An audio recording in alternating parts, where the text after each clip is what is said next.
Two sets of keys, parenting, how are they connected? Let's talk about it on the upcoming Amina's Moment.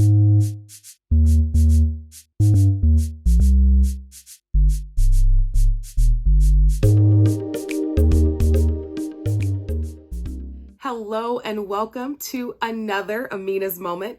So glad that you guys were able to join me for this particular topic. We're going to dive right in. Again, I have my notes. I'm ready to go. So last week we were discussing how important it is for parents to remember how it was when you were a teen.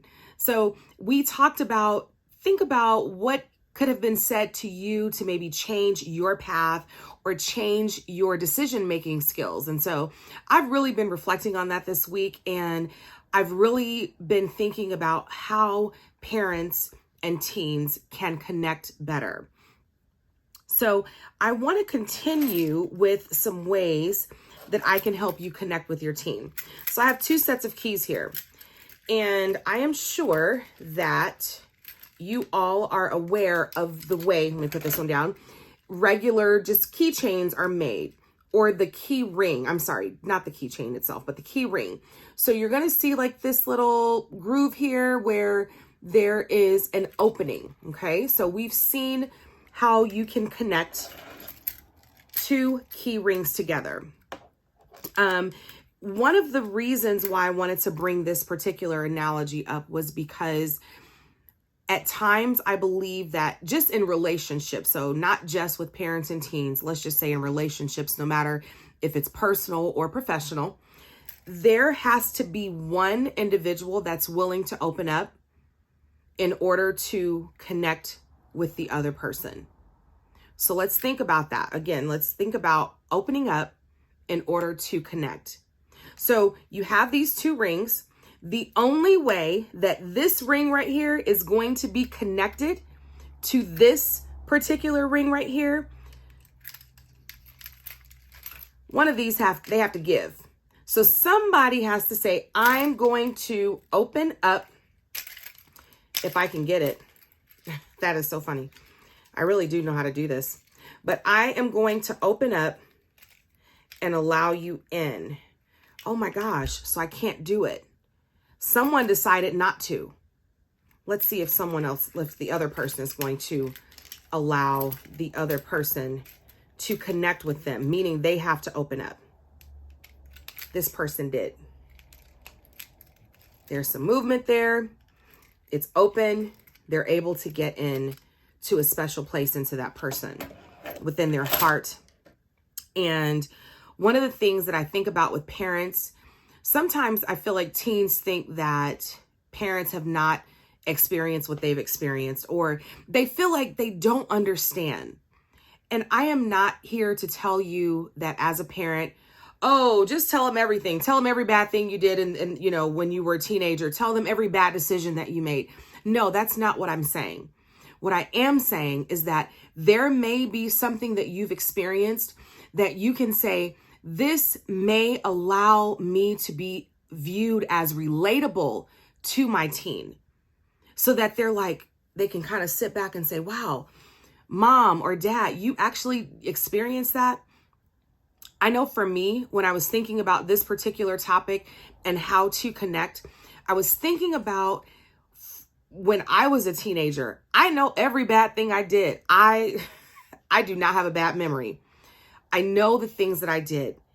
And I know that it is going to be very, very important to me that as our children get older, that at some point they understand mommy made some bad decisions. Mommy did some things that were wrong.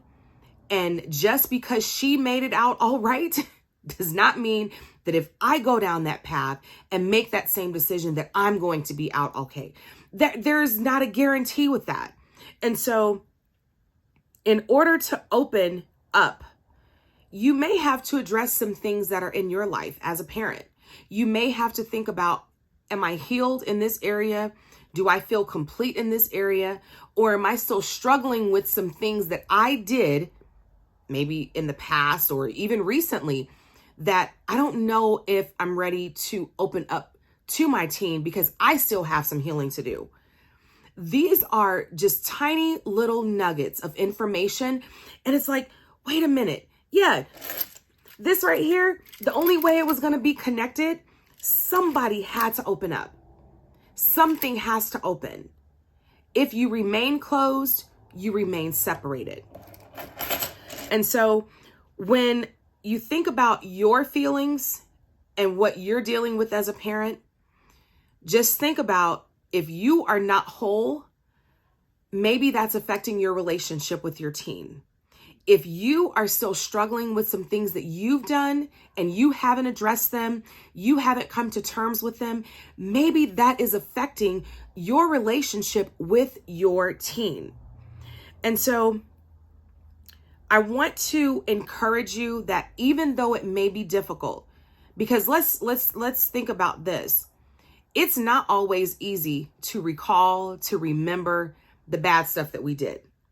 It's not always easy to admit when we know that we've done something wrong. I remember some things about my teenage years that I wish that I could go back and change and erase and not ever do. Some things were somewhat of an embarrassment. Now that I think of it, at the time, I just wanted to fit in. At the time, I just wanted to make sure that the friends that I thought were my friends, that they didn't think that I was weird. They didn't think that, oh, well, why isn't Amina doing this? I wanted to fit in. And now I am so ready to tell my children, it is okay if you don't fit in.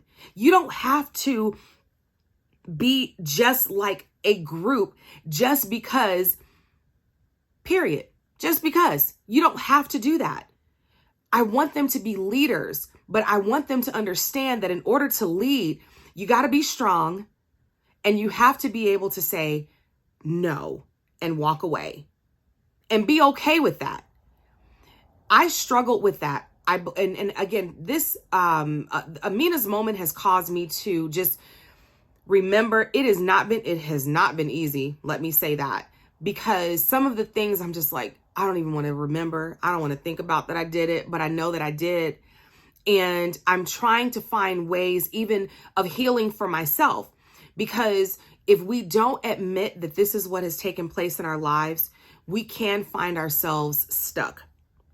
So I want to encourage each and every parent that's viewing this or listening to this particular Amina's moment. I want you to remember that you may be the one that needs to open up in order to connect with your teen. You've had more experiences with relationships, with life in general than they have. So you have something that they don't. And if in fact you can find a way to open up to your teen, this may be that very moment or that very thing that's going to cause them to say, really? If you can get a really out of them, or you did what? Or something, a response like that. I believe that there is like that softened heart, because if you're trying to get to your teen and it's not working, let's just try this tip. Try opening up in order to connect. Make sure you subscribe to this particular channel, Amina's Moment. Make sure you follow me on Instagram. I am ready to go with you so that we can all be better together. Thank you for joining me for another Amina's Moment.